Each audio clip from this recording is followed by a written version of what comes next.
and go. আসসালামু আলাইকুম সবাইকে। স্কলারশিপ ফর বাংলাদেশের লাইভ ফান্ড রাইজিং প্রোগ্রামের থার্ড এপিসোডে আমরা আজকে এসে পড়েছি এবং আজকের লাইভটা আমাদের জন্য খুব ইম্পর্টেন্ট এবং খুবই স্পেশাল এবং আমাদের সাথে আজকে কানেক্ট হয়েছে পাঁচজন অসাধারণ মানুষ যারা আমাদের scholarship for Bangladesh, inspiring Bangladesh, youth hub এবং এনআরবি সাপোর্ট যে আমরা ইনিশিয়েটিভটা আমরা একসাথে হাতে নিয়েছি তাদের সাথে রিলেটেড এবং আমাদের অন্যান্য বেশ কিছু স্টেক হোল্ডার আমাদের সাথে আছে কানেক্টেড। আমি পরিচয় করে দিই সবাইকে।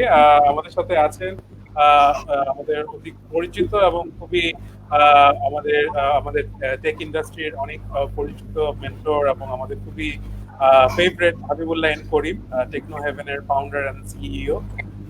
আসসালামু আলাইকুম করিম ভাই, কেমন আছেন? শুনতে পাচ্ছেন আপনি আমাকে?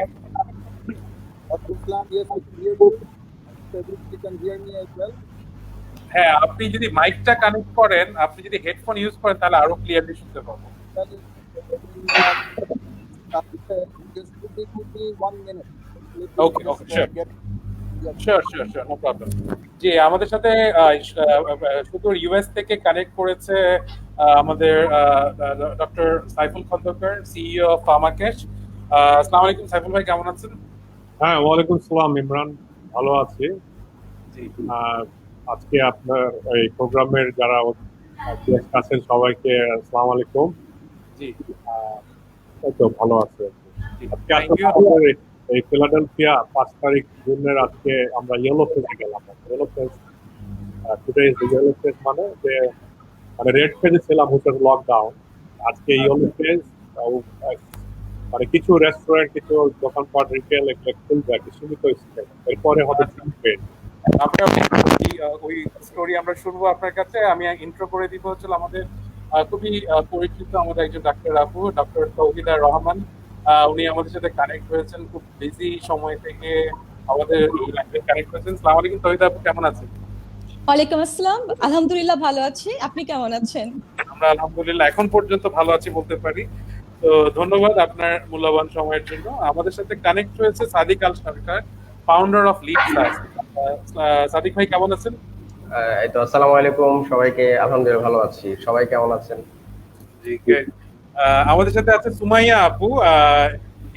She is also co-founder of digital doctor এবং আমাদের আমাদের এই ইনিশিয়েটিভের সাথে খুব ওতপ্রোতভাবে জড়িত। সুমাইয়া আপু, welcome to our show for the first time. আশা করি ভালো আছেন। জি, থ্যাংক ইউ ভাইয়া, ভালো আছি। আপনার সাথে ভালো লাগছে। খুব বড় বড় কিছু মানুষের সাথে আসতে পেরে আজকে আশা করছি অনেক কিছু জানতে পারবো, শিখতে পারবো ইনশাআল্লাহ। গ্রেট। সো আমরা আমাদের দেরি না করে আজকের লাইভটা যদি শেয়ার করে দিই সবার সাথে। অলরেডি আমাদের সাথে প্রায় 60 প্লাস মানুষ কানেক্ট হয়ে গেছে। তো আমরা যদি লাইভটা আরো কানেক্ট ছড়িয়ে দিই তাহলে আমাদের যে ইনিশিয়েটিভ স্কলারশিপ ফর বাংলাদেশ এবং আমরা যে এই বৃত্তিটা দিচ্ছি এবং সাথে সাথে যে আমাদের যারা স্টুডেন্ট আছে যারা এই টিউশনি করছিল তারা এখন প্রায় টিউশনি ছাড়া তারা তাদের নর্মাল লাইফ লিড করতে একটু কষ্ট হচ্ছে। তো তাদের জন্য উপকার হবে, তারা অ্যাপ্লাই করতে পারবে এবং যারা আমরা যে এই প্রকল্পটা দিচ্ছি তাদেরকে আমরা এটার সাথে যুক্ত করতে পারবো।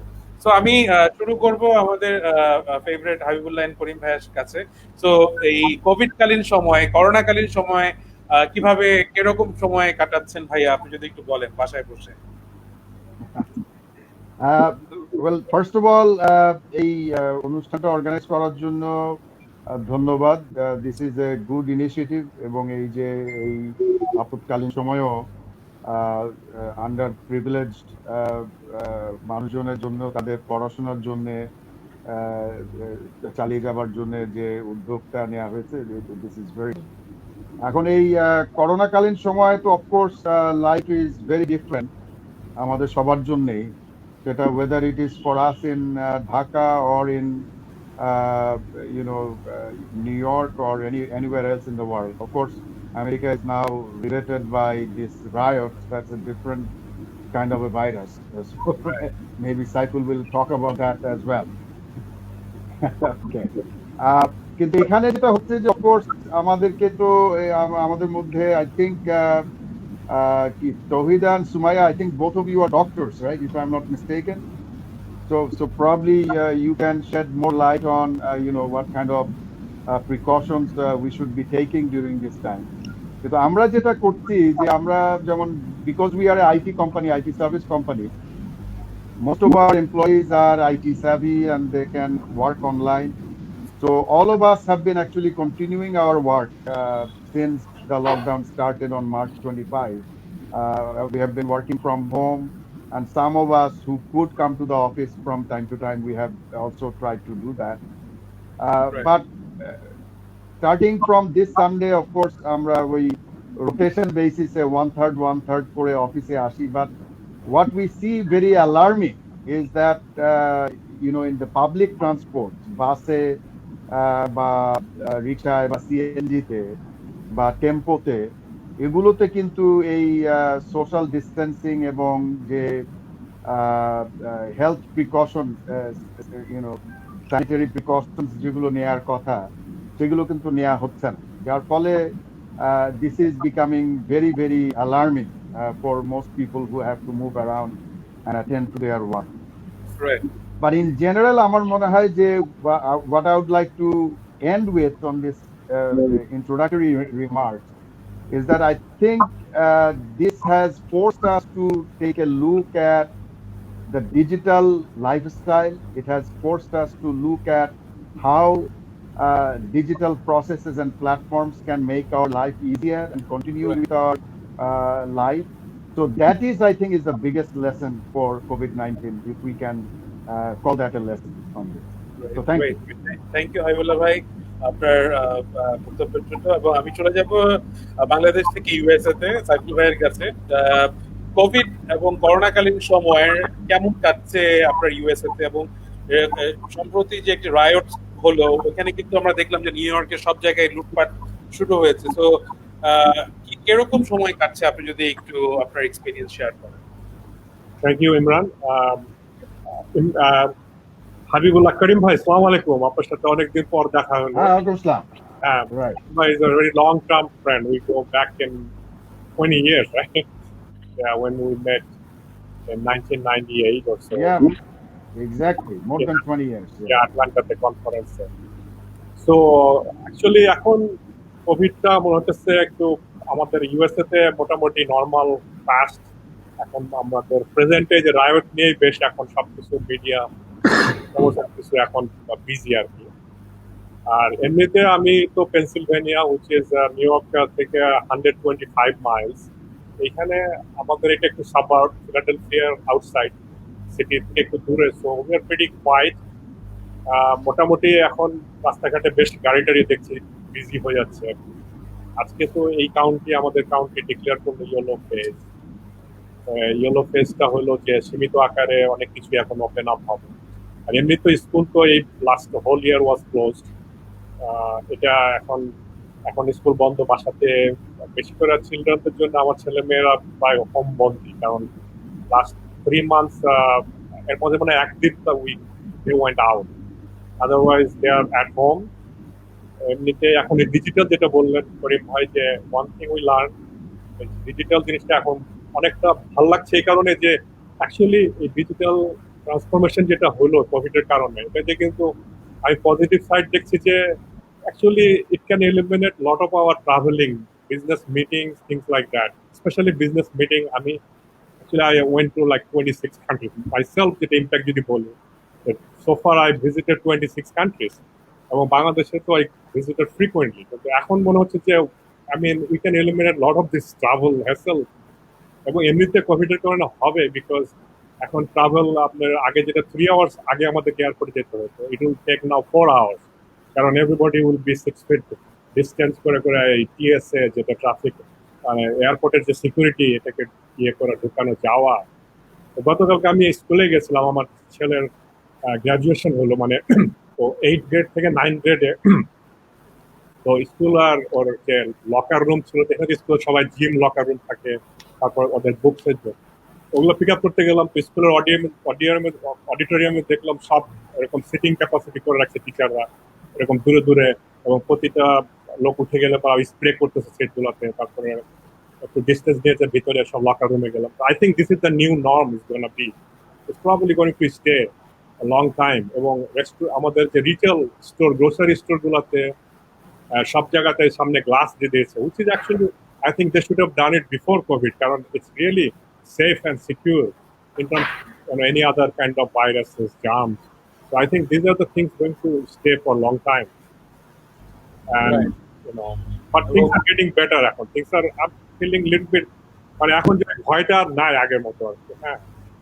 Right, but similar, but total opposite situation কিন্তু এখন বাংলাদেশে আমরা দেখতে পাচ্ছি যে লাইক আমাদের এখন একটু হয়তোবা আমরা একটু সংকটকালীন সময়ের মধ্যে দিয়ে যাচ্ছি বা আমরা সামনে আরো হয়তোবা প্রবলেম হতে পারে। তো আমি আমাদের ডাক্তার তহিদা আপুর কাছে চলে যাব হচ্ছে হলো এই করোনাকালীন সময়ে আপনার কাছে কি টাইপের প্রবলেম নিয়ে আপনার পেশেন্টরা আসছে এবং কিভাবে আপনি এই সিচুয়েশনটা মনিটর করছেন, যদি আপনি আপনার এক্সপেরিয়েন্স থেকে যদি একটু বলেন এই কোভিড কালীন। প্রথমে ধন্যবাদ জানাচ্ছি আপনাকে এত সুন্দর একটা উদ্যোগ নেওয়ার জন্য। আর আমাদের সাথে যারা সংযুক্ত অতিথি আছেন সবাইকে সালাম জানাচ্ছি, আসসালামু আলাইকুম। খুব ভালো লাগছে আপনাদের সাথে একই প্ল্যাটফর্ম শেয়ার করছি। আর আমরা যারা ডক্টর মানে সবাই তো ফ্রন্ট লাইনার, যে যে সেক্টরেই থাকুক না কেন। আমি যেমন একজন স্কিন স্পেশালিস্ট, কার্ডিওলজিস্ট, ইউরোলজিস্ট যারা ক্লিনিক্যাল সাইটে কাজ করছেন, সবাই হচ্ছে আমরা প্রত্যক্ষ বা পরোক্ষভাবে কিন্তু কোভিড-19 যারা রোগী আছে, পেশেন্ট আছে, তাদের সেবা করে যাচ্ছি। সাথে সাথে আমাদের নিজেদের সেক্টরে যে পেশেন্টরা আছে সে দায়িত্ব পালন করে যাচ্ছি। আর আমাদেরকে হাবিবুল্লাহ ভাইয়া বললেন যে আমরা করোনার কাছে কিন্তু অনেক কিছু শিখেছি। করোনা একটা বৈশ্বিক মহামারী কিন্তু আমাদের অনেক কিছু শিখিয়ে দিয়েছে। আর সাইফুল ভাইয়া বললেন যে আমরা যে শিক্ষাগুলো নিয়েছি সেগুলো যেন পরবর্তীতে যেমন হাইজিন মেনটেন এগুলো যেন মেনে চলি, কারণ সবকিছু কিন্তু পজিটিভ একটা নেগেটিভ আছে, যদিও আমরা একটা সংকটময় মুহূর্তের মধ্যে দিয়ে যাচ্ছি। আর আমি যেহেতু স্কিন সেক্টরে কাজ করছি, আমরা সবাই জানি যে স্কিন শরীরের সব থেকে বড় অর্গান, আর এখানে শত শত হাজার হাজার রোগ হয়।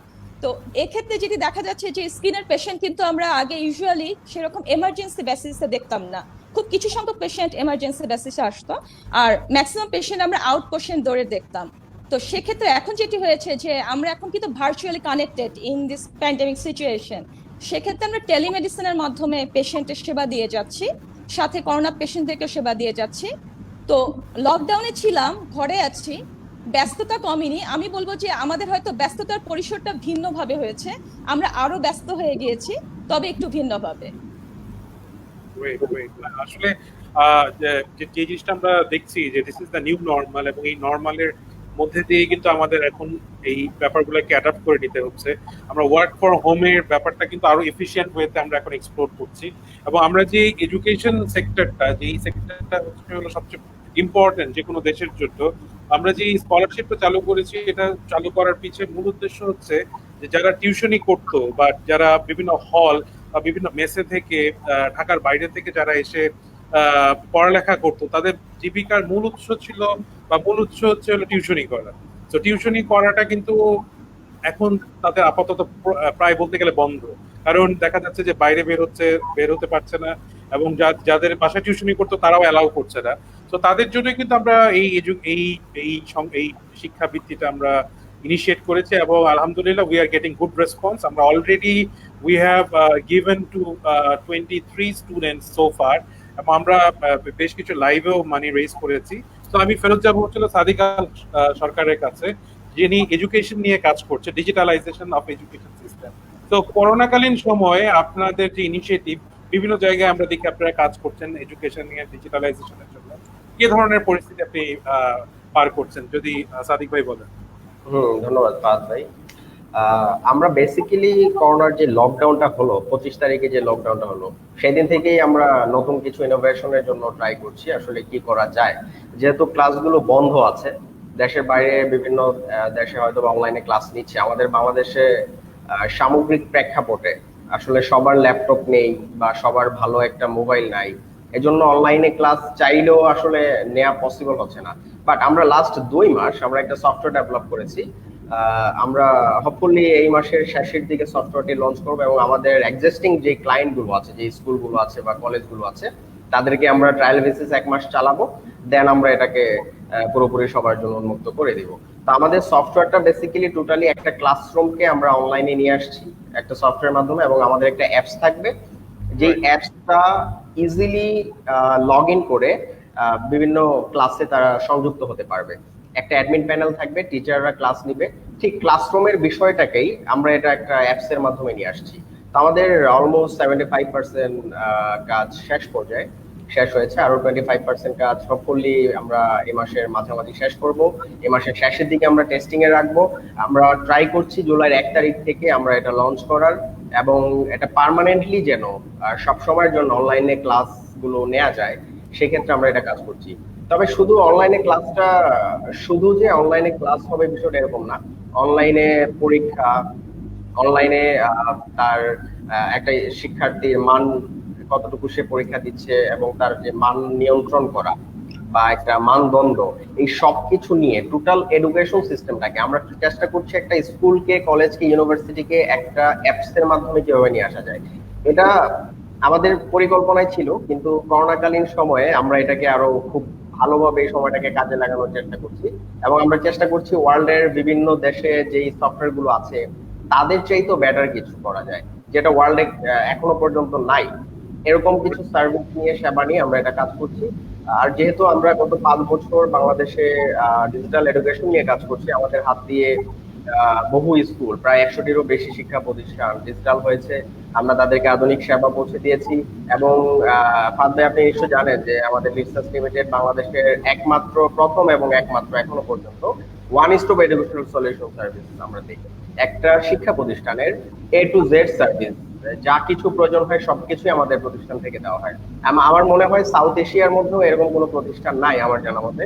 এটা ভাইয়া ইউএসএ আছে কিনা এটা সাইফুল ভাই ভালো বলতে পারবে, সিনিয়র যারা আছে তারা বলতে পারবে। বাট আমার রিসার্চ যতটুকু, সাউথ এশিয়ার বিভিন্ন দেশে আমি গিয়েছি।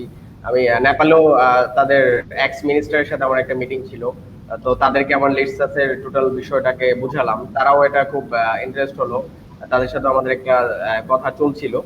বাট সব মিলিয়ে করোনা নিয়ে এখন আর ওইভাবে আগানো যাচ্ছে না। বাট আমরা সফটওয়্যারটা লঞ্চ করব, খুব শীঘ্রই লঞ্চ করব। আশা করি এটা নতুন একটা ইনোভেশন হবে এডুকেশন সেক্টরে, এবং ক্লাসরুমটা ঘরের মধ্যে চলে আসবে। রাইট। এবং আমি জানি যে লাইক সাদিক ভাই অনেক ভেরি হার্ড ওয়ার্কিং গাই, এবং সেই এডুকেশন সিস্টেমকে ডিজিটালাইজেশন করার জন্য অনেক সময় ধরে কাজ করে যাচ্ছে। So wish you all the best, and Inspiring Bangladesh is there to help you out if you need any kind of sure, সব সময়। এবং আপনাদের যে প্ল্যাটফর্মটা এখন, এটার সাথে আমাদের কানেকশন থাকবে। আমরা যেহেতু স্কলারশিপ নিয়ে কাজ করছেন, আমরা তো এডুকেশন সেক্টরটাকে কিভাবে ডেভেলপ করা যায়, আমাদের মূল চিন্তাই এডুকেশন সেক্টর নিয়ে। আমরা এডুকেশনের বাইরে কাজ করছি না।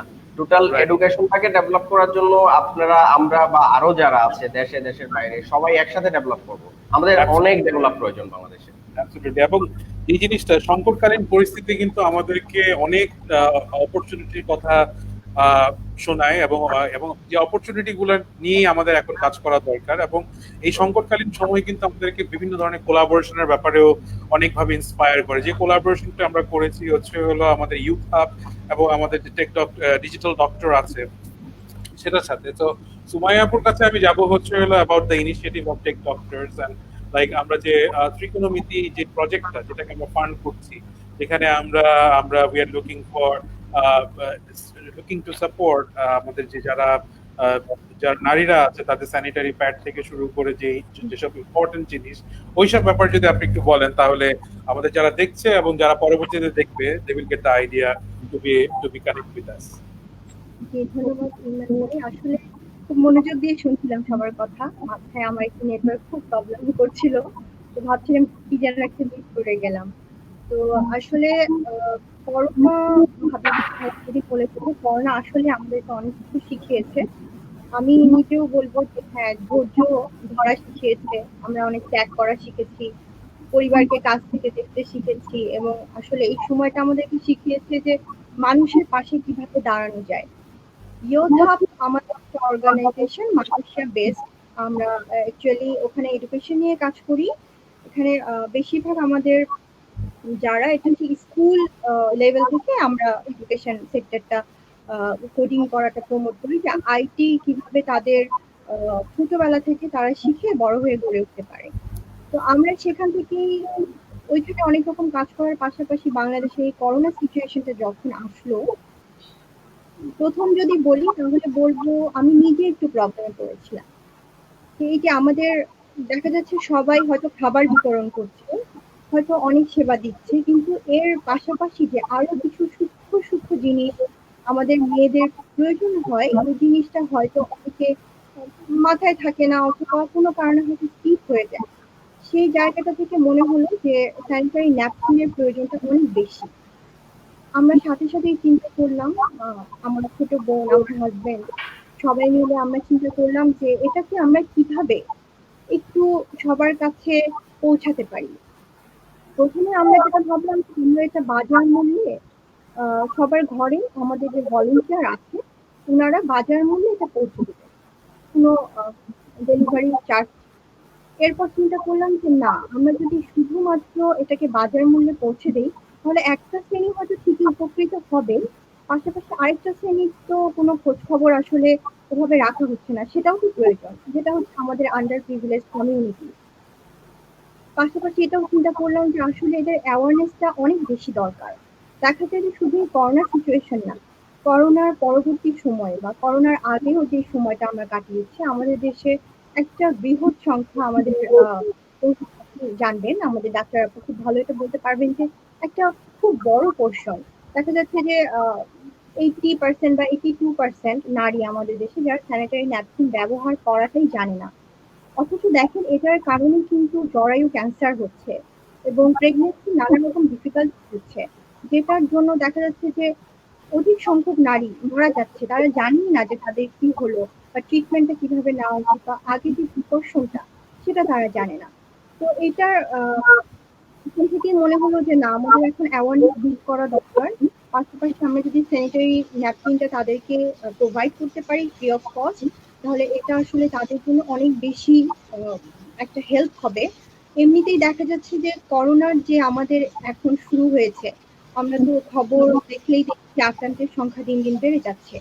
সেখানে যদি এই ধরনের যারা পেশেন্ট আছে, যে অলরেডি হয়তো যাদের জরায়ু ক্যান্সার হচ্ছে বা সমস্যা হচ্ছে, এই মানুষগুলো যদি আবার করোনা আক্রান্ত হয় তাহলে ডাবল যে প্রবলেম হবে, এখান থেকে তারা কিভাবে পরিত্রাণ পাবে আসলে। তো সেখান থেকে আমাদের ত্রিকোণমিতির এই উদ্যোগ নেওয়া এবং ইমরান ফাহাদ ভাই আমাদেরকে শুরু থেকে অনেক হেল্প করেছেন এই কাজে। আর এছাড়া আপনি জানেন যে আমাদের অ্যাওয়ারনেসটা যেহেতু আমরা বিল্ড করতে চাচ্ছি, তার মানে আমাদের একটা বড় সংখ্যক ডাক্তারের সাহায্য দরকার। কারণ অ্যাওয়ারনেস বিল্ড করাটা এবং এটার যে প্রয়োজনটা সেটা আমরা তাদের কাছে পৌঁছানোর জন্য আমাদের ডাক্তারের সাহায্য ছাড়া পারবো না। আমি এখানে বলতে চাই যে তহিদা আপু কিন্তু আমাদের ত্রিকোণমিতির সাথে আছেন, উনি আমাদের সেখানে একজন অ্যাডভাইজার হিসেবে আছেন। তো ভার্চুয়াল ডাক্তার এবং ত্রিকোণমিতি এটা আবার যৌথ উদ্যোগে আমরা ভার্চুয়াল ডাক্তারের সাহায্য নিচ্ছি, যে আমাদের ত্রিকোণমিতির এই প্রজেক্টে ওনারা যেন আমাদেরকে এই হেল্পটা করে থাকেন, এই সাপোর্টটা দিয়ে থাকেন, কোলাবোরেশন। মানে আপনি আজকে ইমরান ফাহাদ যে প্রোগ্রামটা লঞ্চ করেছেন, যে স্কলারশিপ ফর বাংলাদেশ অথবা ইন্সপায়ারিং বাংলাদেশের যে মোটোটা, যে কোলাবোরেশন করে কাজ করা, এই কোলাবোরেশন ছাড়া কিন্তু আমরা আসলে কখনোই একা কিছুই করতে পারবো না। মনে করেন সেই ছোটবেলা থেকে জানি যে মানুষ সামাজিক জীব, একা একা বসবাস করতে পারে না। ঠিক সেভাবে একটা সমাজে যে কোনো সমস্যার সমাধান করতে গেলে কিন্তু কখনোই আমি একা কোনো উদ্যোগ নিয়ে বা আমার একটা টিম, আমরা 10 জন 20 জন মিলে উদ্যোগ নিয়ে পারবো না, সেখানে সবার সাহায্য দরকার। হাবিবুল্লাহ ভাইরা অনেক ভালো কাজ করছেন, আরো যারা ভাই আছেন, ভাই ইউএসএ থেকে অনেক কিছু করছেন আমরা জানতে পারলাম, সাদিক ভাই অনেক কিছু করছেন, আর ইরিন আপু তো সবসময়ই সেবা দিয়ে যাচ্ছেন। আসলে ডাক্তারদেরকে আমরা অনেক শ্রদ্ধা জানাই। আর এছাড়া আমরা করোনাকালীন সময়ে আরেকটা কাজ করেছি, সেটা হচ্ছে একদম শুরুর দিকে বাংলাদেশ চ্যালেঞ্জ। ইমরান ফাহাদ ভাই অলরেডি এই প্রোগ্রামের কথা আপনি তো জানেন, যে আমরা এখানে গুগল ম্যাপ এবং ওপেন স্ট্রিট ম্যাপের মধ্যে বেশ কিছু জায়গা অ্যাড করেছি। যেহেতু এই দুর্যোগ মোকাবেলা করার জন্য দেখা যাচ্ছে বিভিন্ন জায়গায় ত্রাণ সামগ্রী পৌঁছাতে হচ্ছে, অথচ দেখেন ম্যাপে গেলে হয়তো অনেক জায়গা এখনো হয়তো আমরা সম্পূর্ণভাবে করে উঠতে পারিনি, তারপর আমরা চেষ্টা করেছি গুগলের সাথে কানেক্টেড হয়ে। জিপি আমাদের সাথে ছিল, আইসিটি মিনিস্ট্রি, এটুআই এবং পিওনিয়ার ল্যাব, ইউথ হাব ছিল। আমরা একসাথে করে একদম শুরুর দিকে এই কাজটা করেছি, যে ম্যাপে একটা বেশ বড় সংখ্যক ডাটা এবং স্পেস আমরা জায়গাগুলো আমরা ঠিক করে দিয়েছি, মানুষ যেন খুব সহজে সেখান থেকে তার গন্তব্যে পৌঁছাতে পারে এবং ত্রাণ সামগ্রীগুলো বিতরণ করতে পারে। আপাতত এই পর্যন্ত। আর অলরেডি আমরা যেটা, যে আমরা অলরেডি 200 মেয়েকে স্যানিটারি ন্যাপকিন প্রোভাইডও করেছি, আল্লাহ রহমতে এটা সবাই মিলে সাহায্য করেছে, এই জন্য আমরা পেরেছি। তবে একটা জিনিস বলতেই হয় যে যে কোনো উদ্যোগ নেওয়ার সময় আগে সর্বপ্রথম আমি মনে করি যে নিজেকে এগিয়ে আসতে হয়। আমি বলছি যে আন্ডার প্রিভিলেজদের জন্য আপনারা আমি অনেকজনকেই বলেছি, ইনভাইট করেছি যে আপনারা ডোনেট করেন। আমাদের অলরেডি আপনারা আমাদের ওয়েবসাইটে কমিউনিটি ওয়েবসাইটে গেলে দেখবেন যে ডোনেট করার অপশন আছে, যে কেউ সেখানে ডোনেট করতে পারেন।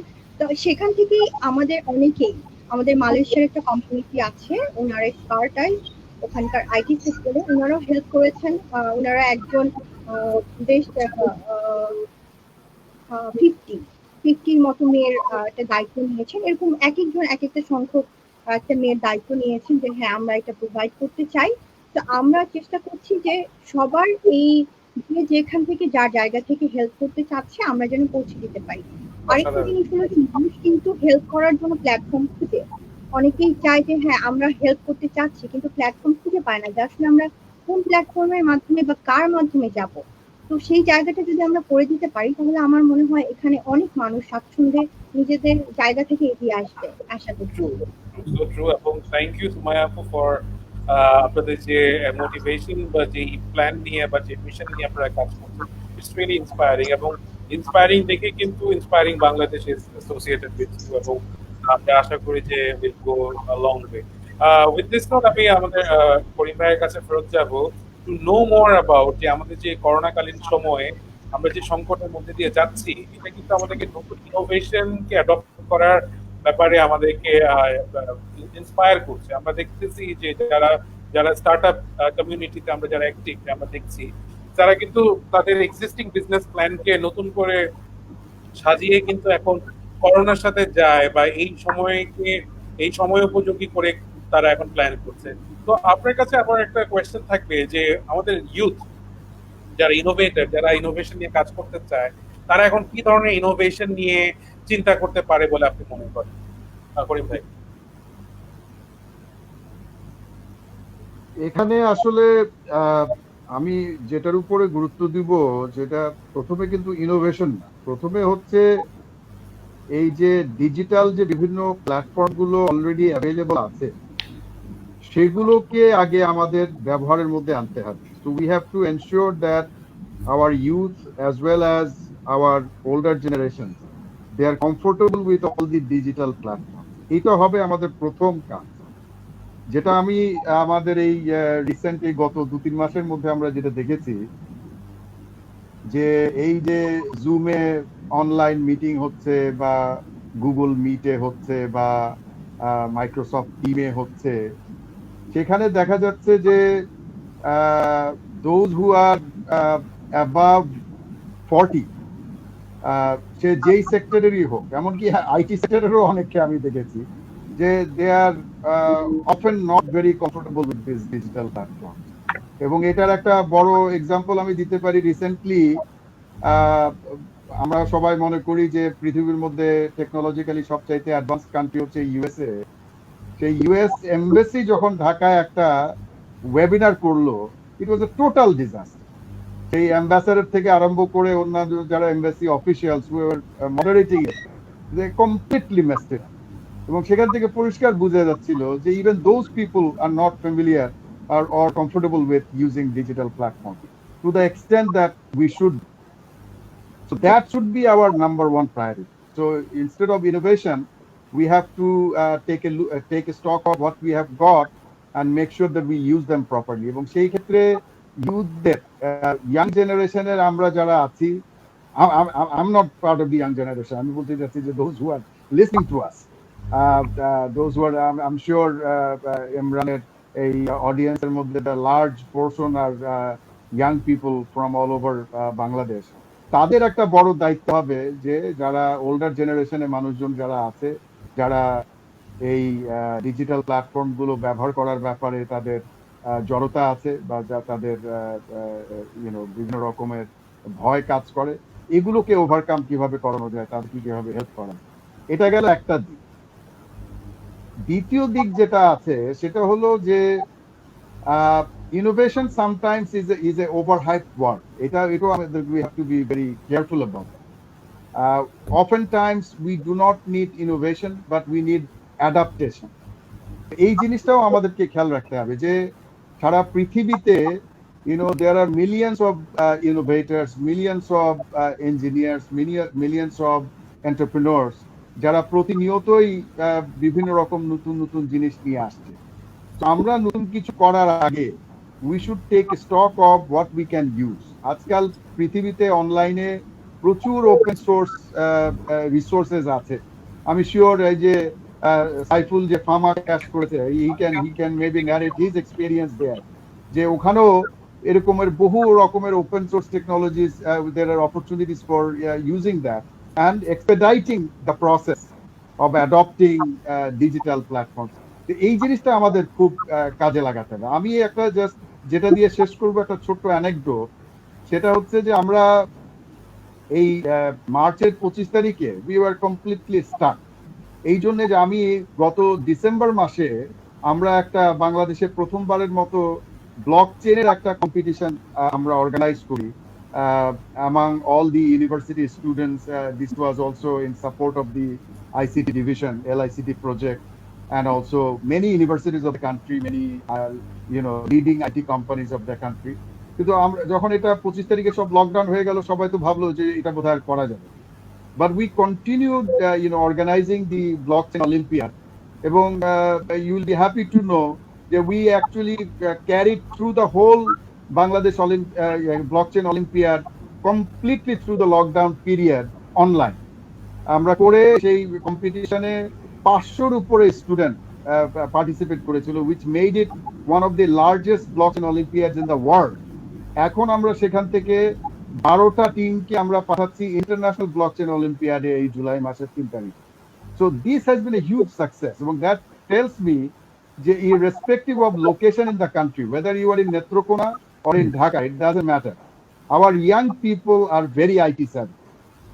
তো সেইটাকে আমাদেরকে কাজে লাগাতে হবে, এবং সেই যে জিনিসটা আমি বললাম যে এক্সিস্টিং যেসব প্ল্যাটফর্মস অলরেডি আছে এগুলোকে কি করে আমরা ব্যবহার করতে পারি, whether it is in education, whether it is in financial transaction, whether it is in IT services, আমরা ওইটাকে আগে এক্সস্ট করি। Let us try to exhaust those options, then see if we can add to that through our local adaptations or innovations. বলেছেন যে লকডাউনের মধ্যে আমাদের যেসব জিনিসগুলো আপনারা করে ফেলেছেন, ইট ইজ রিয়েলি ইন্সপায়ারিং। এবং আমি ফেরত যাবো হচ্ছে সাইফুল ভাইয়ের কাছে। আপনারা যেহেতু ফিনটেক ইন্ডাস্ট্রিতে কাজ করছেন এবং নতুন ইনোভেশন নিয়ে এখানে কিন্তু এখন ক্যাশলেস সোসাইটির দিকে আমরা যাচ্ছি, এবং সাথে সাথেও আপনাদের একটা নতুন যে ইনিশিয়েটিভ এনআরবি সাপোর্ট, এই এনআরবি সাপোর্টের মূল উদ্দেশ্য হচ্ছে যে লাইক আমাদের যে দেশের বাইরে যে 10 মিলিয়ন এনআরবিরা আছেন তাদেরকে বাংলাদেশের সাথে কানেক্ট করার জন্য একটি প্ল্যাটফর্ম, এবং এই দুর্যোগকালীন সময়ে কিভাবে একসাথে করে সাপোর্ট দেওয়া যায় ওই দুটার একটা প্ল্যাটফর্ম ক্রিয়েট করা। তো আমি আপনাকে এই দুইটা ইনিশিয়েটিভের ব্যাপারে জিজ্ঞেস করবো যে লাইক ক্যাশলেস সোসাইটি আমরা যে ফিউচারের দিকে যাচ্ছি ওইটা কোভিড পরবর্তীতে কিরকম হবে, এবং আপনাদের এনআরবি সাপোর্টের ব্যাপারে যেটার সাথে এটা এনআরবি যে স্কলারশিপ ফর বাংলাদেশ এটাকে একটা হেল্প করছে। জি, ক্যাশলেস সোসাইটি তো এটা যে ডিজিটাল যে ট্রান্সফরমেশন, এটা তো কোভিডেই আমরা বুঝতেছি যে আমরা এখন ক্যাশ কাউকে দিতে পারছি না, ক্যাশের মধ্যে হয়তো ভাইরাস ট্রান্সফার হতে পারে, তারপর আমরা ব্যাংকেও যেতে পারছি না, ফিজিক্যালি কারোর সাথে মিট করতে পারছি না। তো এই মুহূর্তে how do I pay in somebody, right? How do I pay my bills, অথবা কাউকে টাকা পাঠানো, রেমিটেন্স পাঠাতে হয় ফরেন কান্ট্রি থেকে বাংলাদেশে, কিভাবে পাঠানো হবে? তো এটার জন্য তো অবশ্যই ক্যাশলেস সোসাইটির ডিজিটাল মানি যেগুলো আসতেছে সেটা আরো ব্যাপক, বাংলাদেশেও এটা পপুলার হয়ে গেছে এই সিচুয়েশনে। বাংলাদেশে নতুন যে ফিনটেক কোম্পানি নগদ তারা লঞ্চ করেছে, তারা এই সময়ে they have created more user, কারণ ইউজারদের নিড এটা, এবং এটা এখন মোটামুটি অনেকে ইউজ টু হয়ে যাচ্ছে এবং আরো ইউজ টু হয়ে যাবে। এবং যে ওয়ার্ল্ড পৃথিবীতে দেখা যাচ্ছে যে বিভিন্ন সেন্ট্রাল ব্যাংক তারাও চিন্তা করছে, যেমন চায়না, দে আর ইন্ট্রোডিউসিং তাদের নিজস্ব cryptocurrency. Cryptocurrency is not like a illegal crypto, it is a legal. Central bank introduce crypto, যেটা মানে জাস্ট মানিটা will be digitize, instead of printing paper money they will make it as a digital form, digital ওয়েতে এটা calculate হবে এবং এটা distribute হবে এবং ইউজ হবে। তো সেখানে অনেক ফিউচার ট্রান্সফরমেশন হচ্ছে, যেমন ওয়ার্ল্ডের সমস্ত bank they are thinking about going in the digital currency স্পেসে। So Ambra Pharmacare, so we are also working on a digital money that আমরা introduce করবো within 3 months. That globally anywhere anybody will be able to create an USD bank account. সেটা আমরা offer করবো এবং আমরা USD থেকে আমরা credit কার্ডও দিব। যেটা অনেক কান্ট্রিতে অনেকে, এখানে আমেরিকাতে অনেকে ক্রেডিট কার্ড পায় না, কিন্তু এগুলি এখন খুব সহজ হয়ে যাচ্ছে সমস্ত কারণে। যেমন visa card is our partner, visa is offering solution. এখানে আমরা ডিজিটালি একটা কার্ড ইস্যু করে দিতে পারবো, সেই কার্ড সে ইউজ করতে পারে। সো এটা it's getting more digital money. অবশ্যই মানির পাশাপাশি এভরিথিং ইজ গোয়িং ডিজিটাল। এটা তো একটা অ্যাসপেক্ট। আর একটা কোলাবোরেশন, যেটা স্কলারশিপ। তার আগে আমি একটা কথা বলি যে আপনারা যে এডুকেশন সেক্টরে যে ভাই কাজ করছেন, এটা ইজ এ গ্রেট স্পেস এখন, কারণ এডুকেশনের ডিজিটাল ট্রান্সফরমেশন এটা এখন মানে ব্যাপক হারে ওয়ার্ল্ড ওয়াইড এটা বেড়ে যাচ্ছে। এবং আমরা ইউএসএ তেও দেখেছি যে আমাদের যে situation, it was not that good. Karim ভাই বললেন যে এম্বাসি, ইউএস এম্বাসি বাংলাদেশে it was a disaster, right, hosting something digital. এখানেও আমার গত মাসে আমার মেয়ে, সে 10th গ্রেড 11th গ্রেড ওঠার জন্য কেমিস্ট্রি পরীক্ষা দিচ্ছে সে। এখন পরীক্ষা কমপ্লিট করার পর সাবমিট বাটন দিচ্ছে and it's not working. Submit button কাজ করে, তার মানে তাকে আবার সেই পরীক্ষাটা সে গতকালকে দিল, মানে আফটার 1 মান্থ রিস্কেডিউল করে। কি টেনশন, মানে শি ওয়াজ ভেরি নার্ভাস যে অ্যাটলিস্ট কেমিস্ট্রি পরীক্ষাটা হয়ে গেলে ইটস এ বিগ রিলিফ। এখন সে অ্যানাদার 1 মান্থ টেনশন। স্কুলগুলোতেও এখানে ইউএস এর education board is also facing lot of challenge. অনেক কিছু করছে, বিভিন্ন এক্সাম দিতে পারতেছে না স্টুডেন্টরা। তো এই কারণে এডুকেশনের অনেক নিড এবং এটাকে ডিজিটাইজ করার জন্য অনেক স্কোপ।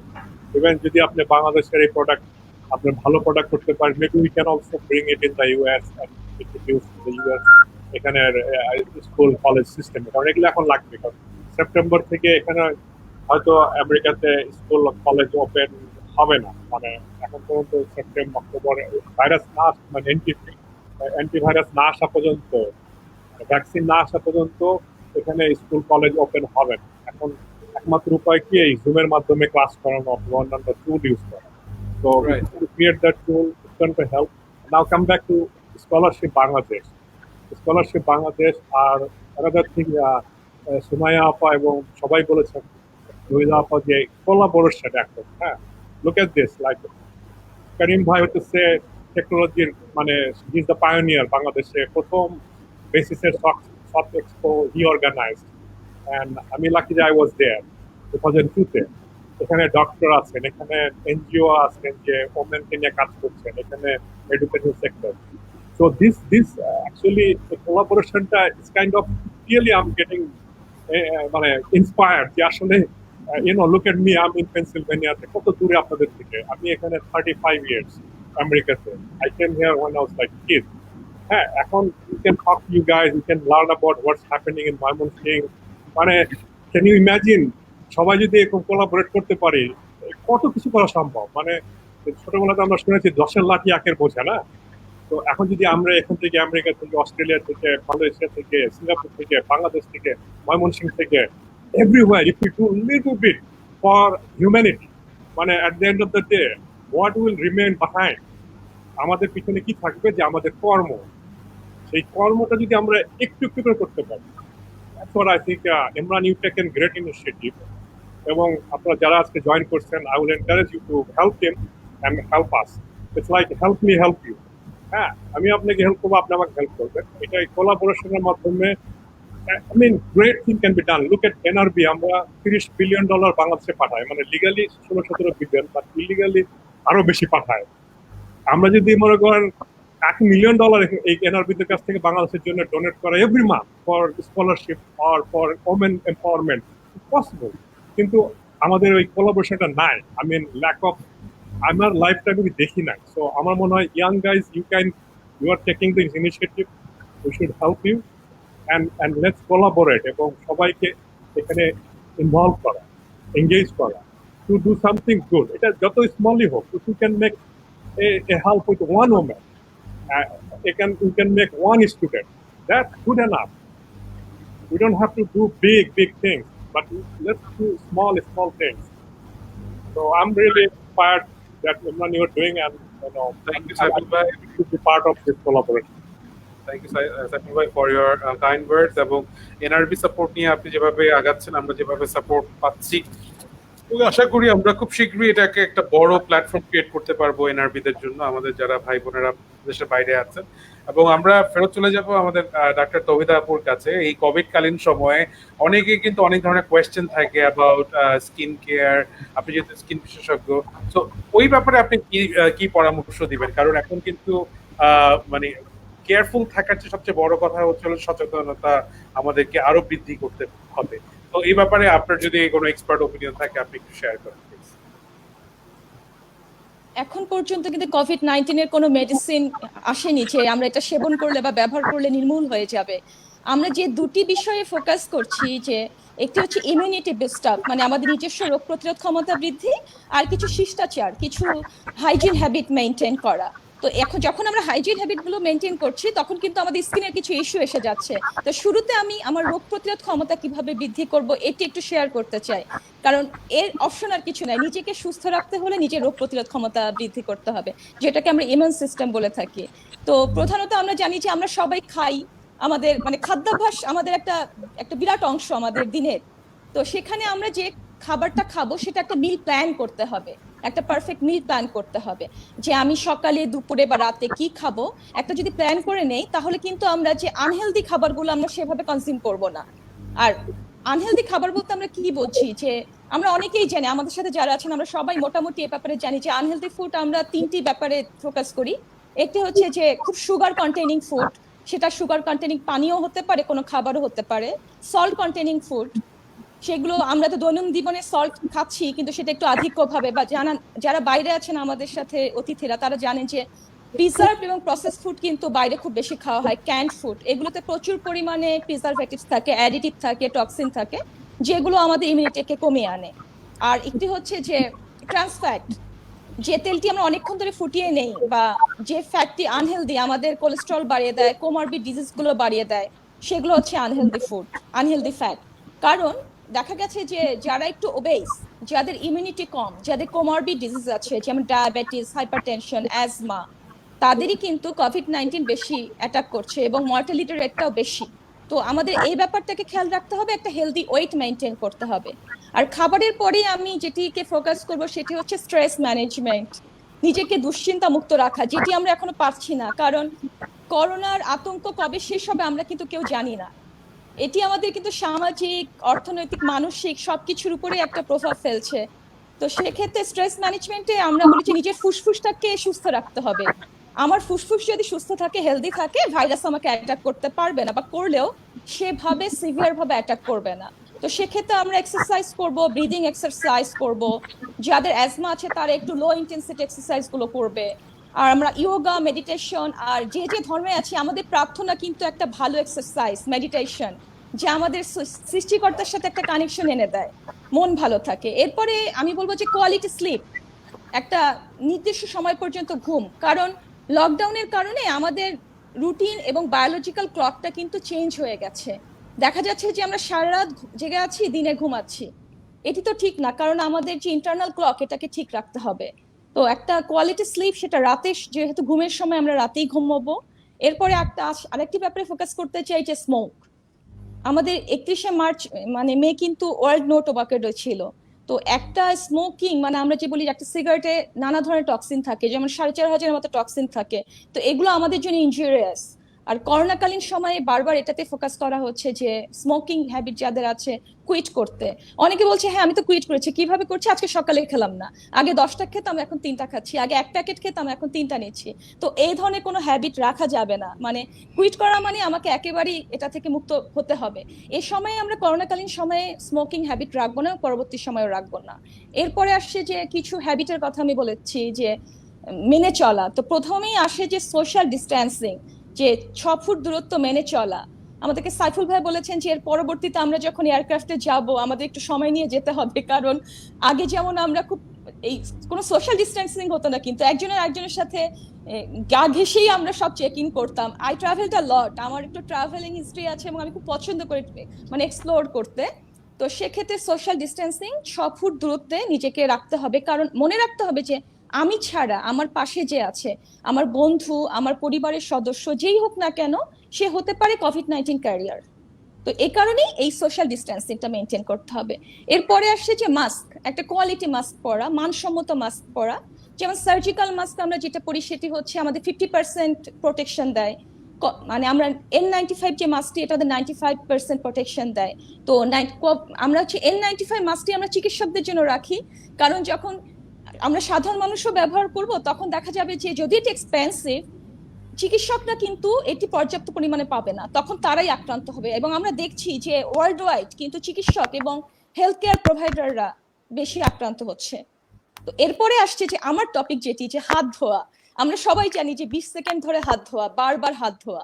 তো এক্ষেত্রে আমি পার্সোনালি, আমার কাছে পেশেন্টরা যা আসছে, মানে প্রতিদিনই আমাকে মানে কনসালটেন্সি করতে হচ্ছে বা কাউন্সেলিং করতে হচ্ছে, যে যাদের একটু বয়স বেশি, ঘন ঘন হাত ধুচ্ছে, স্কিনটা কিন্তু একটু পাতলা, যাদের স্কিন একটু সেন্সিটিভ, কোনো এক্সিমা বা কোনো ডিজিজ আছে বা কেটে গেছে, তাদের স্কিনটা কিন্তু অনেক সেন্সিটিভ। তারা যখন 20 সেকেন্ড ধরে হাত ধুচ্ছে, এরপরে নানা রকম সমস্যা দেখা দিচ্ছে, সফট টিস্যু ইনফেকশন দেখা দিচ্ছে, কিছু এক্সিমা দেখা দিচ্ছে, অ্যালার্জি দেখা দিচ্ছে।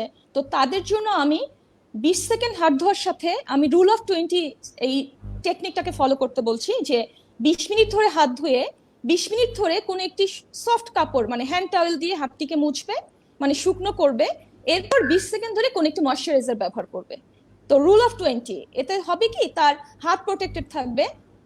পরবর্তীতে যে আমি রোগগুলোর কথা বলছি, মানে স্কিন ডিজিজের কথা বলছি, এগুলো কিন্তু আমাদের কাচের কোয়ালিটিকে হ্যাম্পার করছে, এগুলো হওয়ার সম্ভাবনা কমে যাবে। এই আর এরপরে আসছে যে সব থেকে বেশি, যে ঘরে থাকুন, নিরাপদে থাকুন, নিতান্ত প্রয়োজন ছাড়া বের হবেন না। কারণ আপনার ঘরে চাল ডাল নেই, সে কারণে বের হতে পারেন, কিন্তু আপনি খুব ফ্যান্সি একটা কিছু বানাতে চাচ্ছেন, একটা ভালো ডেজার্ট বানাতে চাচ্ছেন, কোনো একটা উপাদেয় মজার খাবার বানাতে চাচ্ছেন, সেই ইনগ্রিডিয়েন্ট গুলো কেনার জন্য বের হচ্ছেন, এটি বের হবেন না। কারণ এই ভাইরাসটি কিন্তু একটি বাহক বা ক্যারিয়ার খোঁজে। সে ক্যারিয়ার হতে পারে আমি, আপনি। সে কিন্তু আপনাকে করুণা করবে না, করোনা কাউকে করুণা করে না। সে একটি বাহক খোঁজে এবং বাহকের জন্য সে অপেক্ষায় থাকে। তো সেই বাহক আমি নিজেকেও হতে দেব না, আপনিও হবেন না। আর আমরা যখন বাহির থেকে ঘরে আসব, তখন আমাদের কাপড় চোপড়, জুতো, আমরা যে হ্যান্ড গ্লাভস পরেছি, এগুলোকে একটি বন্ধ পলিথিনে রেখে মুড়ে তারপরে এগুলো পরিষ্কার করব। এবং সাথে সাথেই আমরা কোনো পরিবারের অন্যান্য সদস্যদের সংস্পর্শে আসবো না। শুরুতে যে নিরাপদ দূরত্ব বলেছিলাম, সেটি মেনটেন করব। আশা করছি আমরা সবাই জানি এই নিয়মগুলো, তারপরেও একটু অ্যাওয়ারনেসের জন্য বলা। জি, আমি থ্যাংক ইউ বলবো যে করোনা কাউকে করুণা করে না, এটা কিন্তু একটা বড় সুন্দর লাইন আপনি বলেছেন, এবং এটা কিন্তু খুব অ্যাওয়ারনেস ক্রিয়েট করবে এই লাইনটি। এবং আমি চলে যাব সুমাইয়া আপুর কাছে ডিজিটাল ডক্টরের ব্যাপারে জানার জন্য, যেহেতু হেলথ কেয়ার এখন একটি বড় একটি মানে আমাদের জন্য একটি হেলথ কেয়ার সেক্টরটাকে এখন অনেক ঢেলে সাজাতে হবে, এবং আমরা কিন্তু যে যার মতন করে হেলথ কেয়ার নিয়ে কাজ করছি এবং টেলিমেডিসিন নিয়ে কাজ করছি।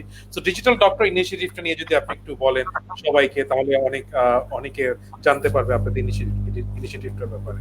Thank you. ধন্যবাদ ইমরান ভাই। আসলে ইরিনা আপু অনেক কিছু বললেন, নিজে নিজে আরেকটু সচেতন হলাম যে ভুলে গেছি কিনা কিছু মিলিয়ে দেখলাম। ধন্যবাদ ইরিনা আপু। আর আসলে ভার্চুয়াল ডক্টরের আমরা অনেক আগে থেকেই, মানে আমি এটার একটু আগে যদি যাই, যে আমরা কিছু কাজ করছিলাম, সেটা এনভায়রনমেন্ট নিয়ে এবং হেলথ রিলেটেড। অনেকদিন থেকে এই কাজগুলো আমাদের করা।